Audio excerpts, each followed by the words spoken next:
What's up, everybody? Welcome to another great edition of Fourth and Go Philly 444. So much more. It's hot today. Got the shades on because it's a big time in Philadelphia. We got the Phillies, we got the Sixers, we got the Eagles, a little bit of Flyers trying to hang in there. Lose, baby. Lose is what I want. But hey, that's all right. Lot to talk about tonight. I'm going to lift them off. I'm Dave Kleckner.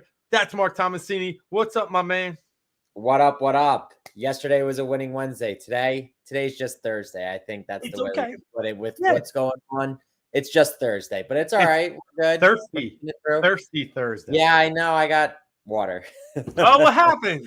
Nothing. All right.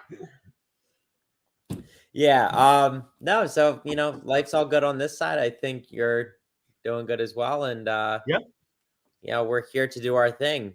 Talk sports. Yeah, we'll get right into it. There's a lot of news, and it's interesting. We try and fluctuate between Wednesdays and Thursdays based upon our schedule, right, as well as the news that's going on out there in the world of Philly sports. And one hit us hard today.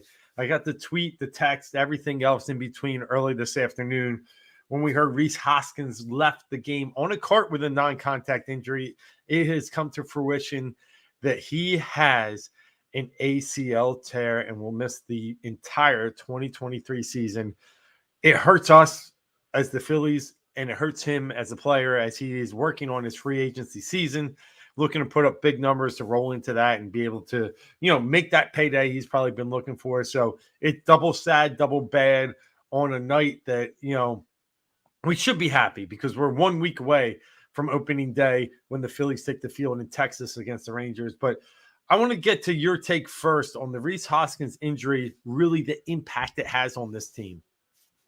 So there's one or two ways that they can go about this. They can use this as a rally cry, and they could band together, rally around, and make it through. Or, it could be something that deflates them. I think either possibility is possible. They are going to have a lot of pressure on them, even though we've talked about it. They're maybe, 7th, 10th best odds to make it to the World Series after making it to the World Series. And we've talked about it from here to Timbuktu about all the reasons why they should be higher up in that conversation. And even with this injury, I still feel like they should be in the conversation. Look, it's, he's a power producing first baseman, liability in the field.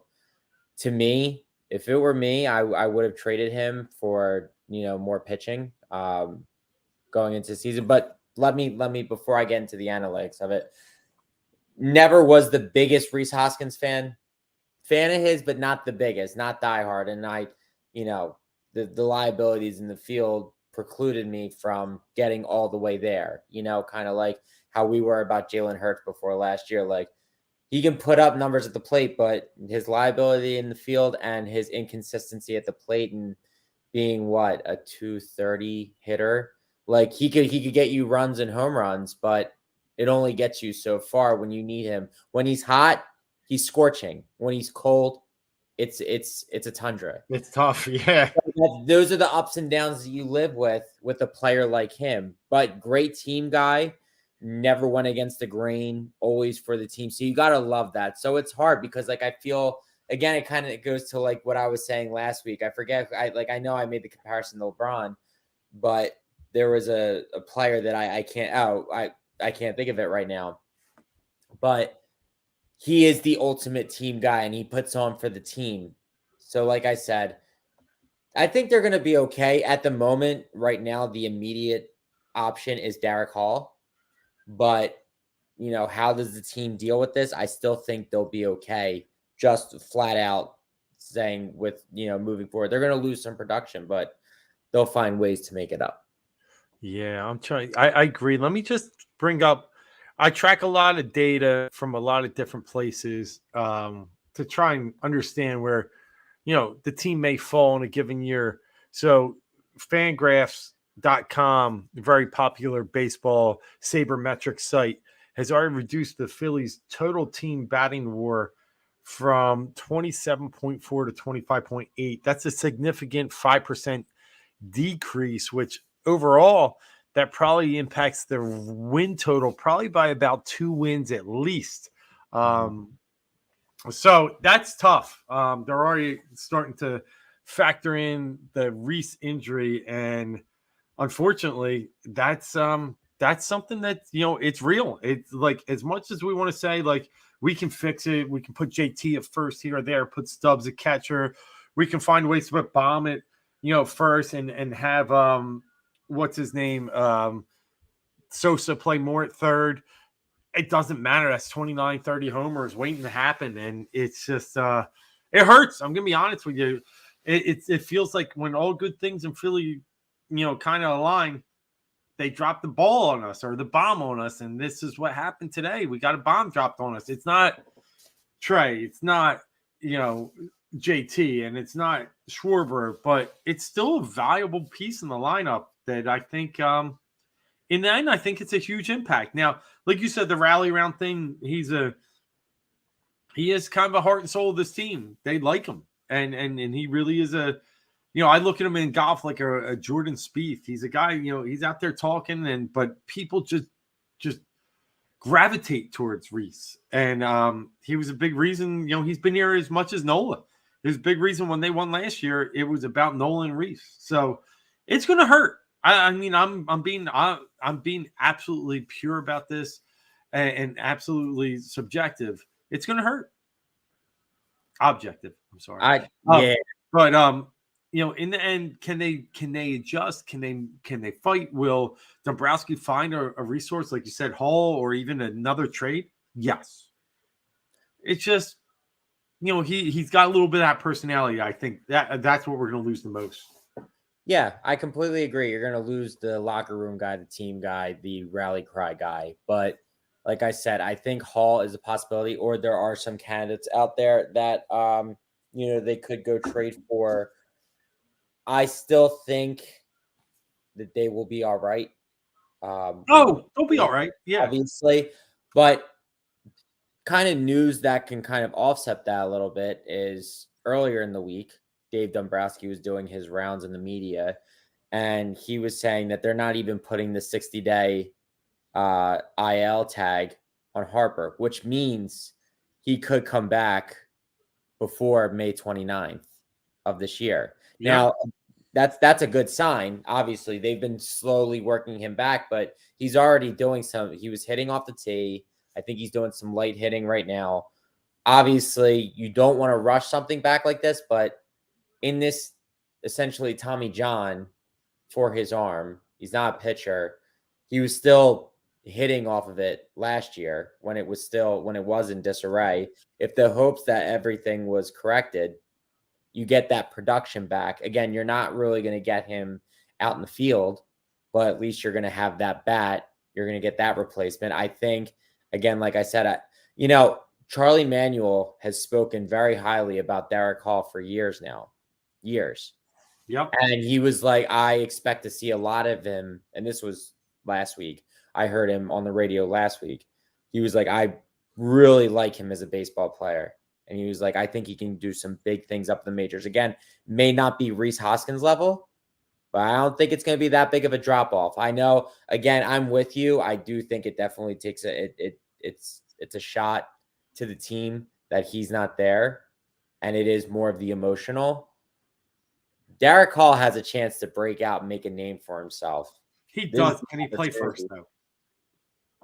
I don't think it's that much different of a liability than Reese was. So and you great point. That was a softball. You're right. I gave you a softball. You're right.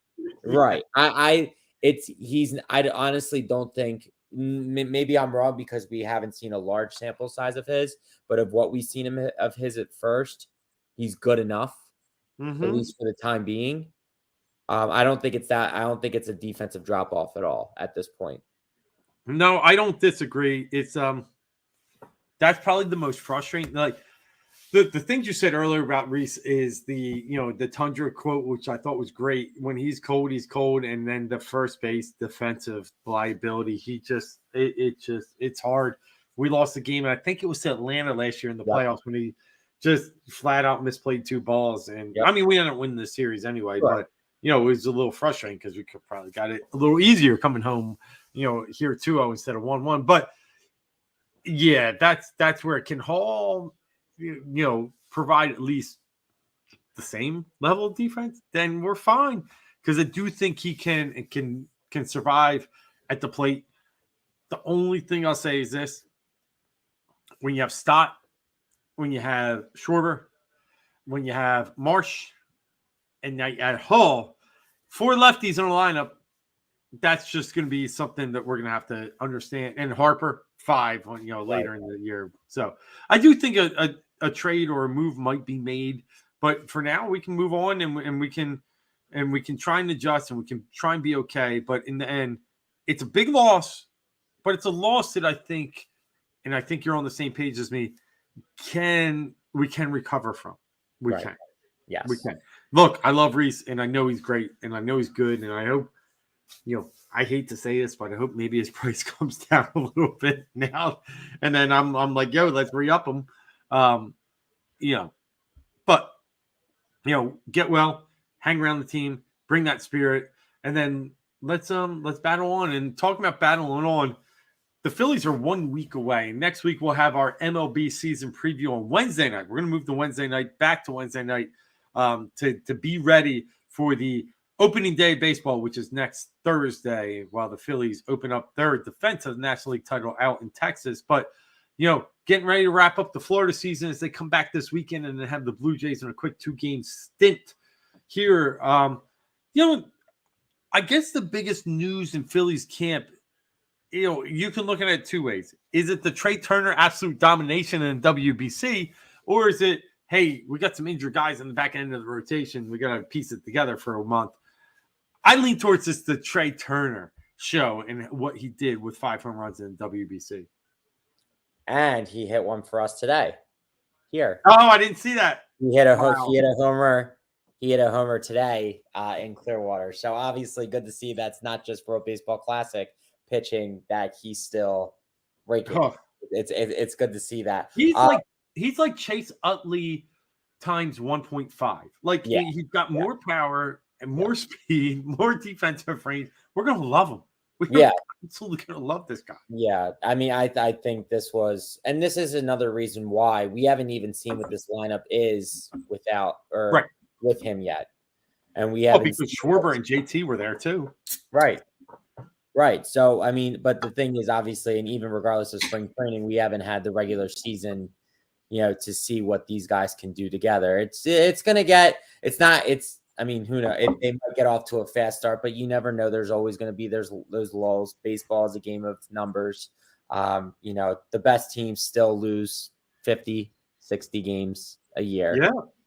So we're going to go through our stretches where things are not going to be adding up, right? But Turner is one of those guys that I think the Phillies have been missing for a long time, and that's consistency. Yeah. I think the one thing that about all of our players and our players last year, like they got hot at the right time. None of them scream consistency. Turner is the definition of consistency. Does that become contagious? Does that spread throughout the lineup? I don't think it changes with Schwarber. Schwarber still batted probably like 180 to 200 in the WBC. So that you know what you're getting, what you get with him.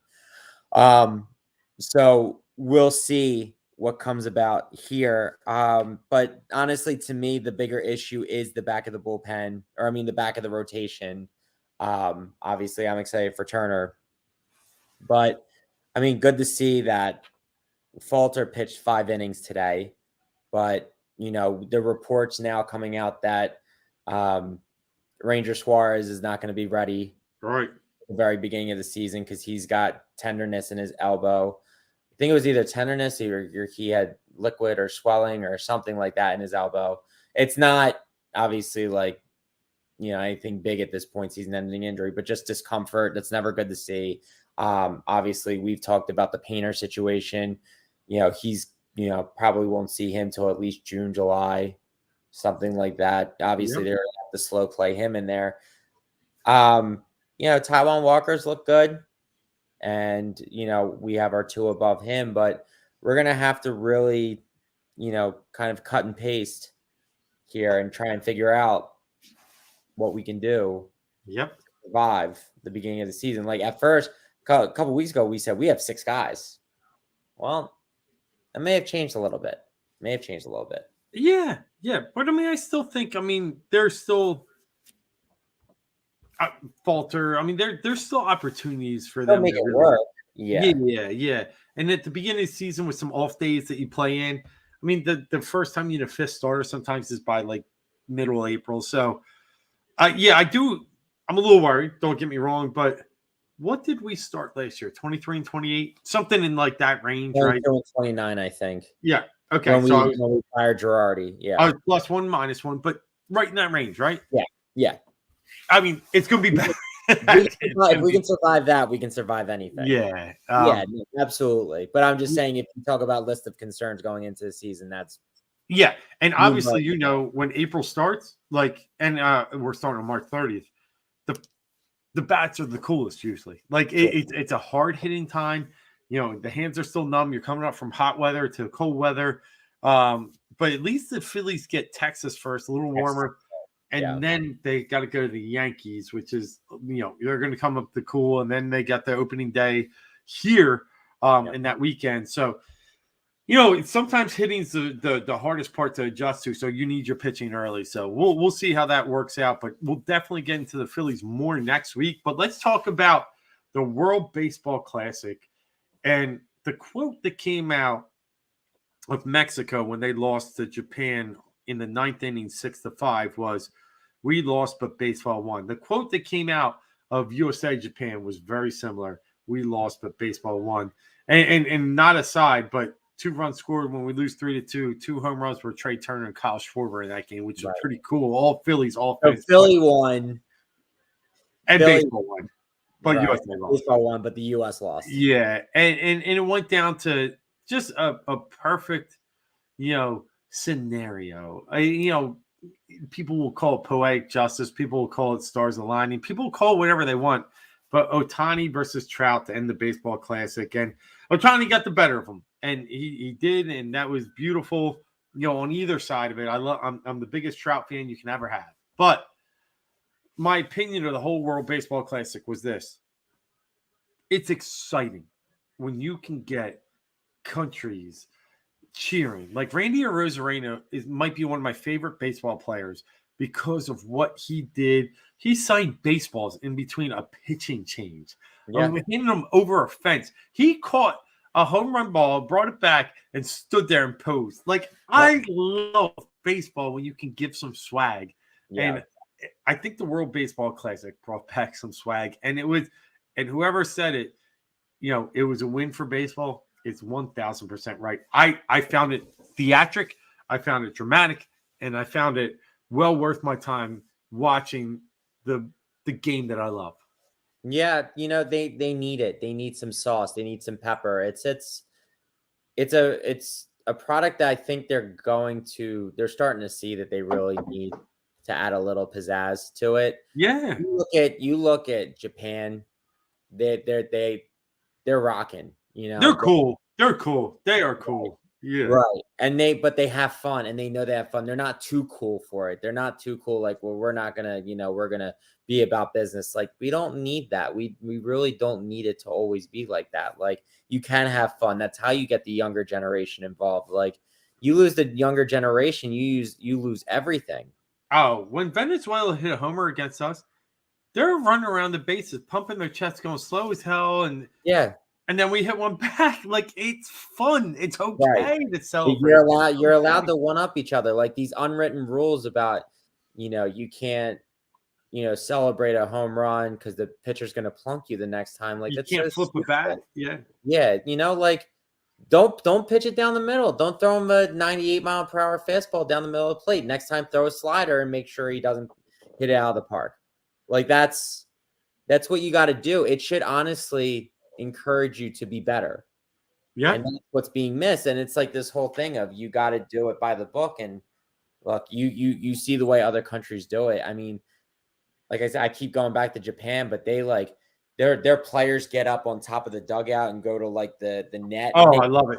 Korean League does it too. And the fans are fanatical. You get back to the point where fans are fanatics, because that's what fans are. They're fanatics. And when they get fanatical and crazy, and they're, whipping their heads around and everything like that, and they're doing all these different things, like, you want to be a part of that. And when people want to be a part of that, it's when you sell out stadiums, because right now the problem in the MLB is that a lot of stadiums aren't selling out. You only get the teams that really give a damn, that are the ones that can actually sell tickets. You start making it more fun, and you'll get more people going to Pirates games. You'll get more people going to Royals games and Rays games and so on and so forth. Like, it's not hard. It's not hard. Besides the fact that everything's overpriced, it's such an easy concept. People will go spend stupid money if there's a stupid reason to go and watch it. Make it fun. I agree. It doesn't have to be a complete clown show, but make it fun. And like the Mexican games, you could hear a trumpet in the background the whole game. And you could hear music. You could just hear, like, it was awesome. It was just, and I felt bad for Mexico. And Japan is a fantastic team built upon a different style of baseball that it's just wonderful to watch. And I mean, you just never felt like, even though Mexico was up, you just felt like Japan was going to come back. And when they took their hearts in the ninth, it was tough. It was tough, but I appreciate Mexican baseball. That was awesome. Venezuelan baseball, awesome. Cuban baseball. It was just fun. It was great. And now they're vowing to be back in 2026. So they're coming back even a little earlier than I think. I think they were in every 4-year league, I thought, but maybe now looking at 3 would be awesome. Well, they also had the pushback because of COVID. So I think that they're instead of pushing it back another 4 years, they're going back to their original schedule, because I think it should have been 20. No, so it was 17. It should have been 21. Oh, yeah. Then because so maybe it is every 3 years. It should have been 17, but it was going to be 20, but COVID hit. So then, anyway, I thought it was every 4 and 21, like you're right. But let me ask you the one question that surrounds the World Baseball Classic before we move to another sport, and that is, we got Edwin Diaz, we got Jose Altuve, and even Adam Wainwright is coming back with a little bit of ding and injury. Are you concerned as a Major League Baseball team sending your players to this? Or is it just one of those, it's spring training too, it could have happened? Rhys Hoskins. Honestly, it's probably for the better, because preseason, all these veterans, they're not going hard. They're just going there. They're doing the bare minimum. They're just getting their reps in. They're doing more work when they go pitch in the backfields where nobody's watching. When they, Nola's doing 6 simulated innings in a, little league field, adjacent to the stadium. Like, that's right. That is what they're doing. So if they're out there, competing, again, don't go out there and kill yourself, but at the same time, go out there and really play for something and play for pride. I think it puts you in the mindset to be ready for the season. Dude, you can get hurt going to the grocery store. Like I'm not like right. No, true. Like, life is about that. And like, I tore my ACL once, and I was playing in a very good rec league basketball, non-contact championship game, crossed over, popped, right? Rhys Hoskins today sounded like a very similar situation. If I didn't pop it then, I would have popped it the next time. Like, sometime out, Rhys Hoskins was probably going to pop this. Now, in the end, getting hit by a pitch, okay. But the Edwin Diaz injury, that's a freak injury. There had to be something wrong with that tendon. And it was probably a little bit weaker than it was for everyone else. It just jumping up and down and doing a dog pile and blowing it out. Yeah. It might have happened some other time. So anyway, I'm with you. I think, MLB teams should not be concerned about this, and they should let the players go if they want to go, and that's okay. So let's move on to the hoops. I'm wearing the Brotherly Love shirt tonight. We'll get to the one that Mark's wearing right after this, but got a lot of things to talk about with hoops. We're getting down to the home stretch here. 76ers took a shot. Well, I shouldn't even say taking a shot. They took a chance, not even a chance. They had a moment. There I go. Where they were in the 2 seed, and then they let it slip to the Chicago Bulls the other night, and then they dominated the Chicago Bulls on a back-to-back. But it's one of those seasons where we're going to see, we talked about, we're getting a little more confidence with the Sixers. 8-game winning streak, then got broke, but then they built it back up with a good win with Harden on the bench, with Embiid only playing a half. So, Sixers got a couple other games coming up here. I still think they end in the 3 seed, but I'm really encouraged of where they're headed. The basketball just seems good. D'Anthony Melton is playing great basketball when they need him, when some of those other guys aren't in. And obviously, Tyrese Maxey, even the guys off the bench, Niang, Milton, they're very well rounded. I'm excited, but I still think they're in 3 seed. I'm just curious what you got as we hit this home stretch here. What do you got? 14 games left, and the Sixers really look like they're one of the better teams in the NBA. Oh, they're definitely in that top tier echelon, and I'm definitely encouraged by the play of the whole team at this point. But here it comes. The big issue here, great cloud. The injuries. Now, again, neither Harden or Embiid have been listed with putting themselves out injury. I feel like, regardless, I think they end up in the 3 seed because I don't think they'll play bad enough that warrants them to fall behind Cleveland. To go to 4. I think they're fine when it comes to Boston. The fact that they were just there. Yeah, there's a better chance that Boston slides again and the Sixers can get back up there. But the problem is, though neither injury has been deemed as a bad injury, they're still dealing with injury. And now we're getting to the end of the season. It's just like one of those things where they're finally doing everything right. Things are going in the right direction. Embiid's playing like an absolute monster.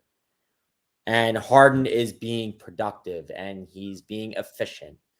And he's got a sore Achilles and he's playing 37, 46 minutes on a sore Achilles heel. And I mean, obviously, I'm glad that they didn't play him the other night. And then Embiid has this weird sore calf. Again, these could just be, exhaustion, little things, but hopefully they don't turn the more. But it's just like, we need both of these guys healthy. There's no ifs, ands, or buts about it, because then it's completely done and it's a wreck for the rest of the season. Those are the things that just are bothering me right now. Yeah, I totally get what you're saying. I thought you were going to go another route and say, hey, here's the other problem. We got some tough games ahead. Now the West Coast trip starts. We got the Warriors, Suns, Nuggets in a row. And then we come back home and got the Mavs sitting there who have really, really, really struggled. But it's mainly because they can't play a game with Kyrie and Luka. And now the one game that they did play with Kyrie and Luka was against the Sixers, where they scored, what was it, like $133. It was a very high scoring game. After that, Raptors, which are fighting for their playoff lives, Bucks, Celtics, and they only end the season with Heat. Again, probably a projected playoff opponent. Hawks, Nets. There's nothing easy on this way out. And they're actually going to make my 51.5 sweat a little bit. I mean, I still think I'm in good shape. 49-23. Got to win 3 of those, 10 games. And I think I'll be fine. But I think injuries aside, and I agree with you, injuries are a concern. The schedule is still tough. And that's why it's a 3 seed. Look, get out of there 5-5. Golden State's amazing at home. They're atrocious on the road. You get that. That's great. If not, go to the Suns, get that. Give me one of the Warriors Suns games, and I'm really ecstatic. But again, health aside, they got to be healthy to win one of those games, because I don't think they can get through with what they've been piecing out there in the starting lineup. I think they got to have the full health to be able to beat one of those teams. See, the schedule doesn't bother me as much. It's just about if both of those guys are playing and neither of them are, a detriment with their injuries, I feel good about their road trip. I mean, we at the beginning, was it the beginning of March, or it was sometime after the All-Star break, and we were like, oh man, they have a real gauntlet. And then it kind of eased up a little bit, and then it amps back up again coming up.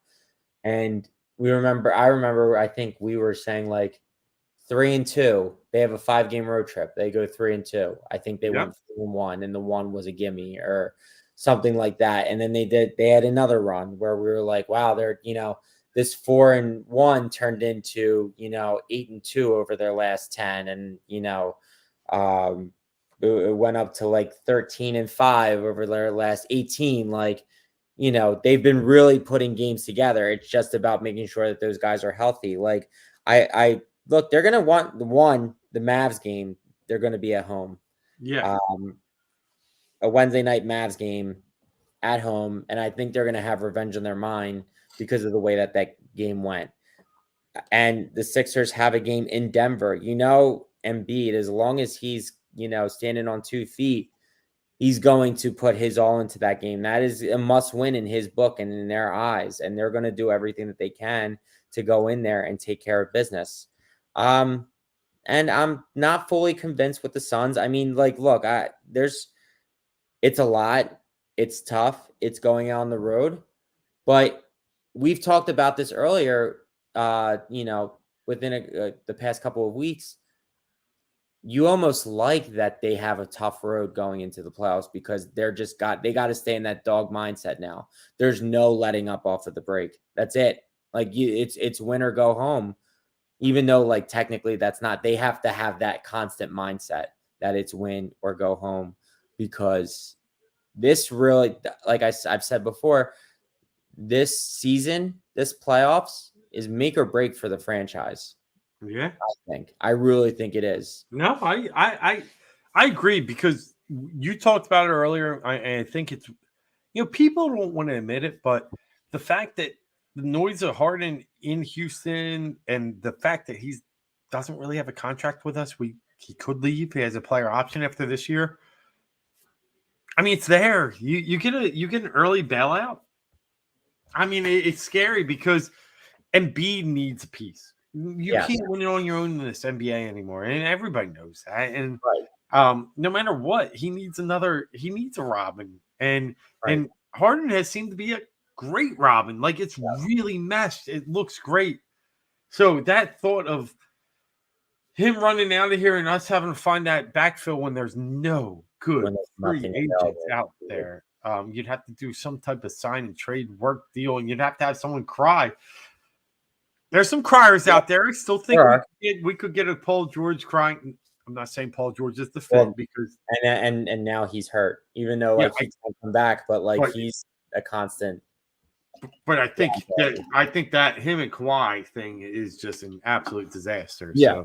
So, but we've talked about some other pieces like Trae Young. I don't know if he lives in Atlanta any longer after all his, coach conflict. So Bradley Beal, there's got to be a time when he just says, "Come on, man, I got to play. I got to play somewhere else." But then, this is a critical season for them, and it can't end in the second round. It can't. It really can't. And I know that's a tough, really, like, way to portray the season, especially when Boston will be your opponent. That is really your Achilles heel. Right, you're a third seed, and you're like, you have to make the conference. Yeah, but you do. All right, with the halves twos, let's move on to the football field. And the Philadelphia Eagles have been so active. Agency that Mark had his spreadsheet out last week, but his spreadsheet could probably be upside down this week because a lot more just happened. And let's start off with CJ Gardner-Johnson did go to the Detroit Lions on a 1-year deal for, I think, roughly $8 million. Correct me if I'm wrong.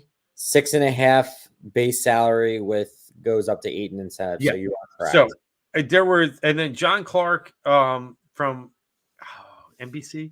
Yeah, NBC Sports Philadelphia.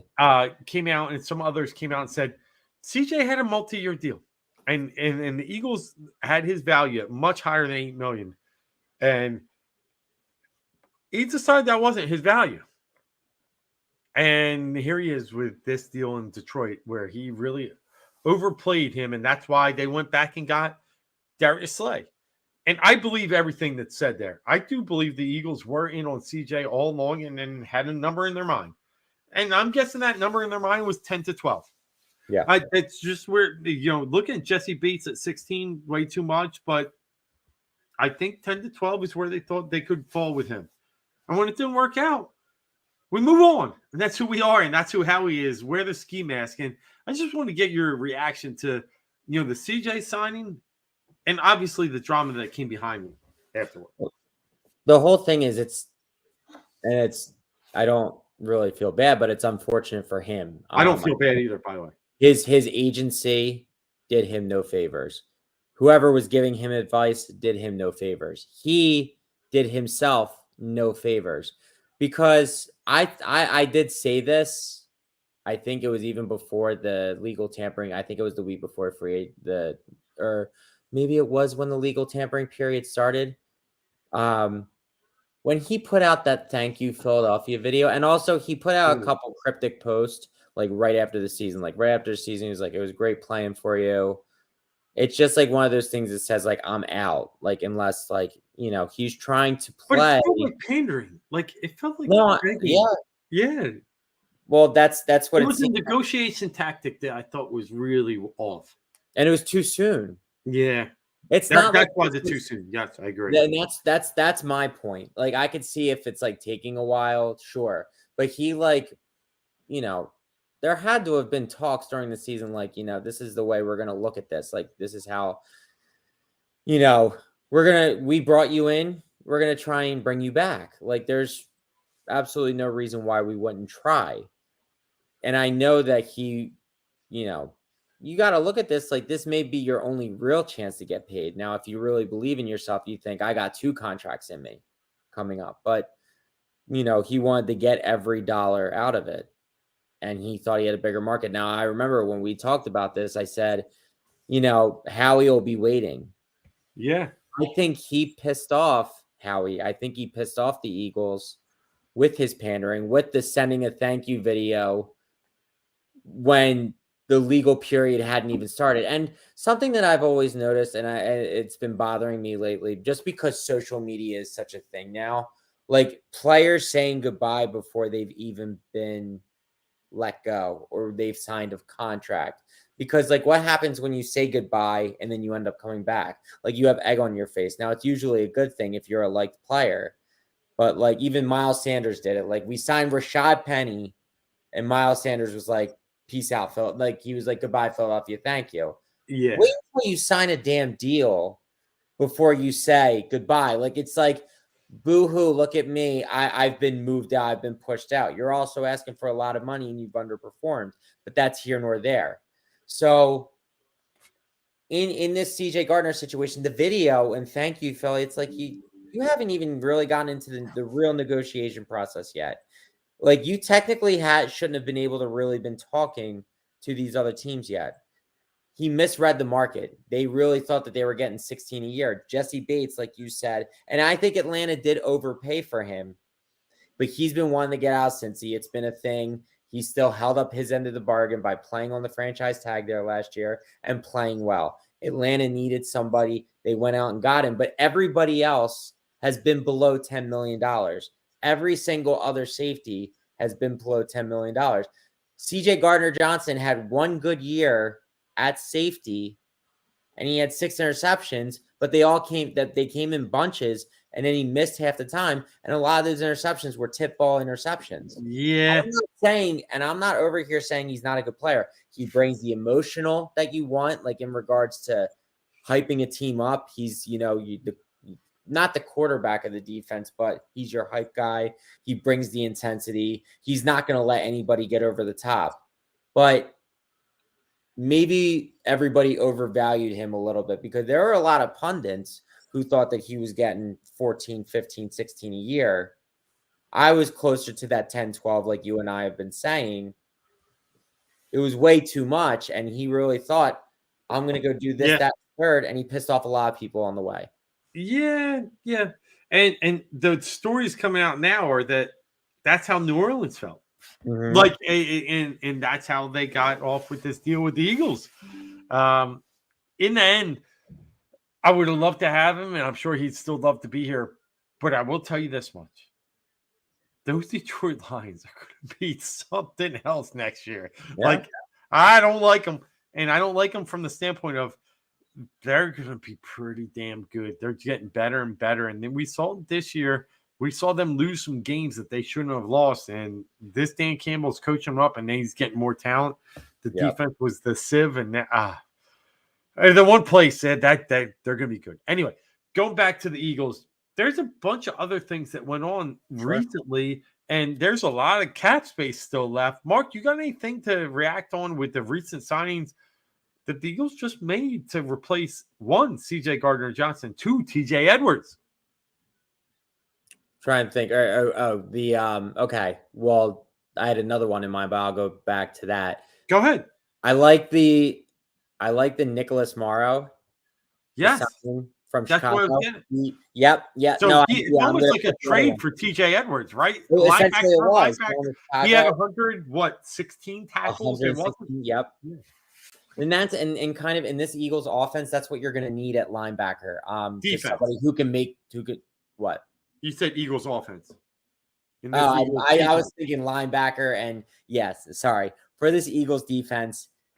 There's a lot of playing in space if they are still. Sean Desai is not too far away from Jonathan Gannon. Again, I hope he does do more press coverage with the corners, but it's going to be a lot of zone, which means shoring up tackles. And if they can just tackle, that's fine because they're not going to let up over the top. I think we're going to be playing a similar defense. So the Nicholas Morrow signing, seeing that he can, tackle 116 times this season, that's always a good thing. And he's still young because I remember last year or the year before when we signed, what's his face from Minnesota, who had really good numbers. I can't remember the linebacker, not Kendricks. It's going to bother me, but he had 108 tackles the year prior, but he didn't have it anymore, and he was also older. Morrow's 27, so that's a really good thing. He's at a good age at a linebacker spot, and he's experienced, which they need. And then you talk about the safety. I don't know his first name. I know it begins with a J. Evans, right? Yeah, Jahari. Jahari Evans. Yeah, I'm not as familiar with him. I did see the video. I don't know if you've seen this in I don't know if it was the Rose Bowl or if it was just a regular season game in Pasadena against Cal or UCLA, but I think it would be UCLA. He popped his knee back into place after making like a acrobatic interception. I don't know if you happen to see that. Yep.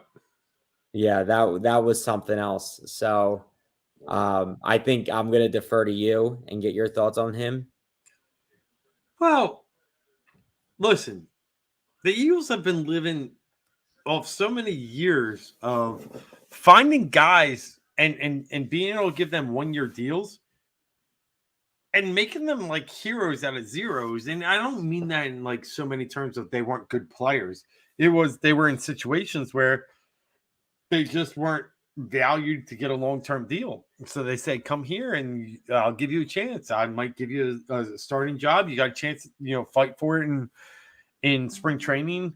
And here we go. And I think it's very similar to that. I look at Kazir White, right? A guy that came out of Los Angeles and came here and then turned itself into a 3-year deal. So I see it once again. I just think they tend to get it right more than not, and they focus these players that have the certain skill set they're looking for. So I don't know in the whole if it fits, but I trust the Eagles is where I'm getting at. Right. The thing there is I wonder if he is a depth signing. I know he's had now it's coming back to me a little bit. So he was a second round pick a couple of years ago. I think that's right. Yeah. 2019. And he had a really good 18 or 19. And then he battled injuries for like in 2019 and 2020. 2021, he had a really good year, but then I think he had another injury last year. So he's got the potential to be good. So maybe they believe he's healthy and maybe they believe he's ready to go. But for what I would want them to do, for a guy that I think I would like to see them go after. And they did have a visit today, but I don't think it's for the same capacity, even though the guy does play safety. I'll get to that in a second. But I would like to see them bring in Adrian Amos. He visited with the Ravens today, former Penn Stater, spent time in Chicago and Green Bay. And he's very familiar with Sean Desai in his system. So that's why I'm surprised that visit hasn't occurred yet. Maybe and I think he is from Baltimore or from the area, so that I think there is a possibility that he does end up there. But I would like to see if he walks out of Baltimore without a deal. I'd be surprised if they don't reach out to him. But I don't know. Maybe I'm wrong. Maybe Evans is the guy that they want to go with. But they did have a safety come in today, but I don't think he was coming in the safety role. And I think they're going to turn him into a hybrid. But a player that we're quite familiar with dating back to the Super Bowl run. Former Atlanta Falcons safety, how do I want to put it? Knee kicker. Is that the guy that lost one off his chest? It was off his knee. It was off his knee. Yeah. And Torrey Smith caught it in the Atlanta Falcons game right before the half, and they ended we got a field goal. That was like half. And that was like midfield, and then they ended up getting far enough along to get a field goal going into the half. So yeah, Keanu Neal came in for a visit. There's some who believe that maybe he would be an in the box linebacker, not really play the. He would be more of the hybrid linebacker, not in for safety, because he's getting older, but he's still big, and he's a bigger guy for being a safety. Maybe they try and transition him again. How much more are they going to do at linebacker? I don't really know. Obviously, you got Nakobe Dean. You've signed Morrow. I don't think they really believe in Davion Taylor. Davion Taylor. And then Sean Bradley, I don't think is the guy. No. Or maybe they bring in Neal as this, hybrid safety linebacker. Yeah. Dude, they've done, for all of it that's going on, and they're still a decent amount under the cap. I just think they've done enough. We knew we were going to lose people. We knew we were going to gain people. And in the end, the outcome product probably is more than what we brought back. But it's okay, because we got draft 2 first-round picks, and we still have $13 million under the cap. And talking today, there's a guy out there that's barking that he's got 3 teams that he's focused on. One is the Eagles, and that's Zeke Elliott.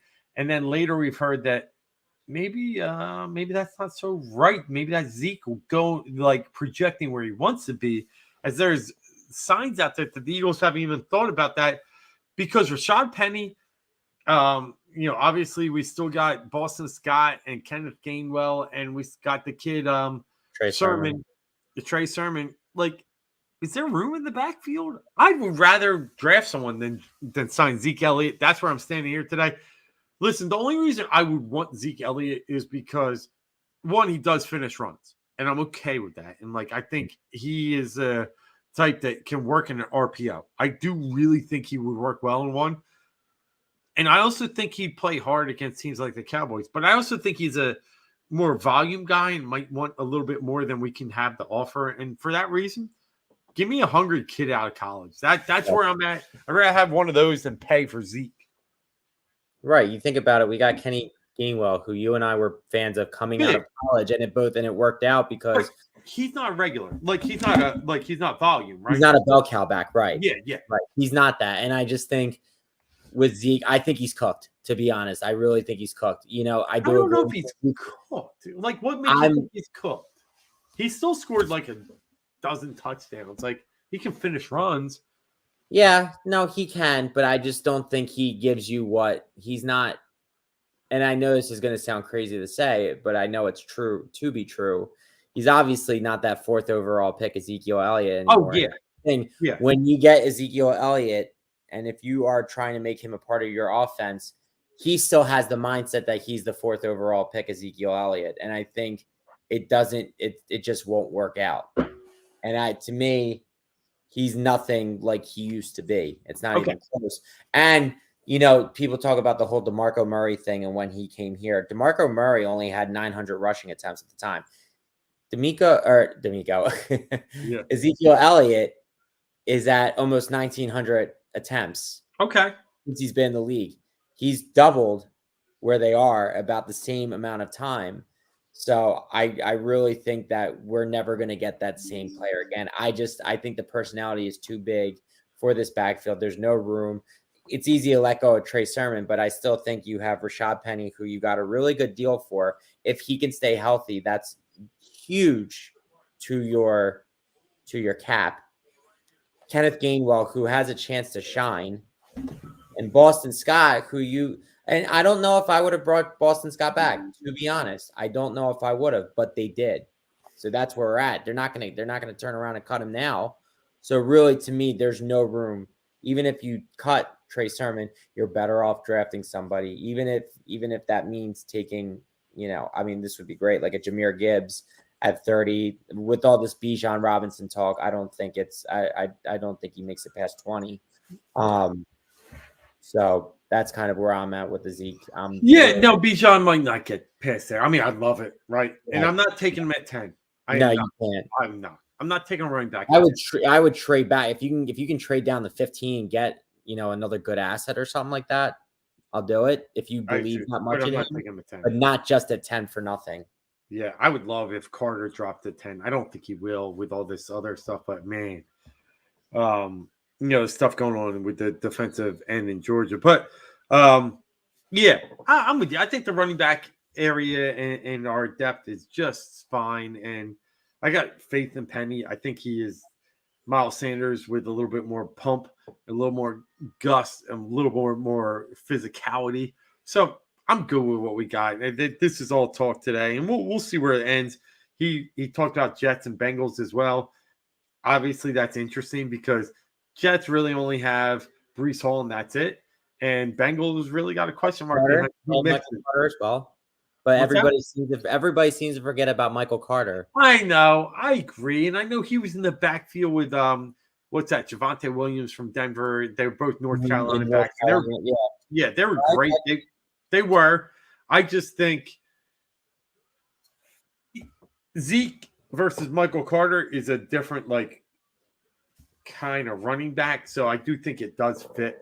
I think you could fit all three. I think you could. But hey, by the way, has Rodgers been traded yet? No, Rodgers has not been traded yet. Yeah, I didn't think so. That's where I was, and I was very weird, right? But I saw the Mecole Hardman trade, and I saw the Elijah Moore trade, and I'm like, Mecole signed with the Jets. Free agent, yeah, but they did trade Elijah Moore to the Browns. And Lazard is obviously and it seems that there's more buzz around Beckham to the Jets.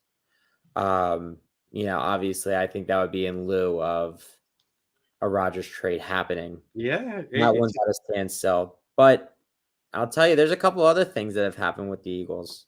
One of an actual move. Do the deal. Finally happened 8 years later. I'm talking about Marcus Mariota, quarterback, 1 year, Oregon Ducks. 1 year, $8 million. I think the base is 5, can go up to 8 with incentives. They brought in Mariota for their backup quarterback. I didn't see this one coming, and it happened in the wee hours. I think Friday going into Saturday, 1 a.m. I think that was when it happened. It's good there's a lot of things surrounding Mariota, how he left Atlanta. Yeah. But you got to look at it too. It was an interesting situation. I think probably both parties were not the best in that scenario. They pretty much told him hey, look, we're going with Ritter. But you don't need to get your surgery yet. It's the season was already done and his wife's about to have a baby and he can't be there because he's got a bench and he's got this surgery that he needs, but they want him to potentially play on it for a non-winning season when should he have left the way he did? Probably not. Definitely not. I don't think they put him into a good position either. But if they said he's starting the next week, does he leave? No, probably not. No, so it's like, It's yeah, a weird don't situation. use that crutch of the wife and the kid. Like, I don't know. I think Howie and them did their due diligence. I think it works because I'm a Mariota guy, but I think it works in I their am. scenario because he fits. They don't have to change the offense. So if obviously he's not Jalen Hurts, and the good thing is he's said all the right things so far. He's like, Jalen reached out to me when they signed me, and I said I'm here for you. Like I want to help you because he's not stupid. He pretty much almost won the MVP. He's not going to say, "Yeah, I'm coming in to take his job." I think that would be stupid. I think that's how you get your. I think that's how you get an Atlanta situation all over again. So hopefully he does the right things. But there are No, some, I yeah, agree with. So when it's funny when they signed him, I just sat there and said, "Man, I didn't like how he left Atlanta." Like that was the first thing in my head. But then I sat back and I said, "Ooh, but I really like that if we lose Hurts, it's RPO, RPO, RPO with the same quarterback." right, Obviously, Hurts is better, but what I'm saying is, it's not like you have to go and say, "I got to change my offense for this guy." right, correct, And then I'm just like, "They're brilliant again."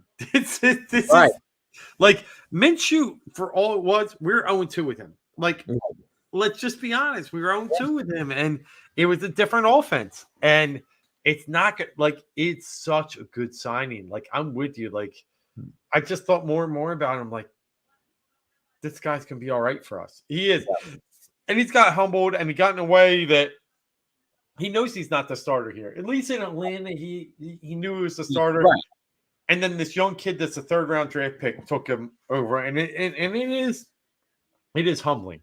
Like a guy like Carson Wentz will probably never play in the NFL again, um, because he can't accept that position. But a guy like Mariota can now that he sees it. And right, listen, we're the one team in the NFL that really values the backup quarterback, and I right, love it. And I love it. I love it for every reason.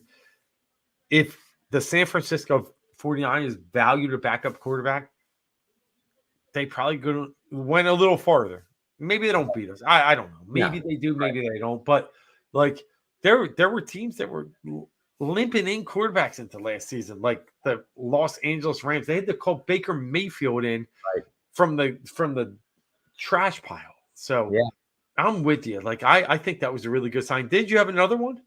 Well, there was a signing, and it actually made me think because I had a point, and I realized it was because of this signing that this other point is going to come from. But the Eagles signed Greedy Williams, which was And again a shocker to me.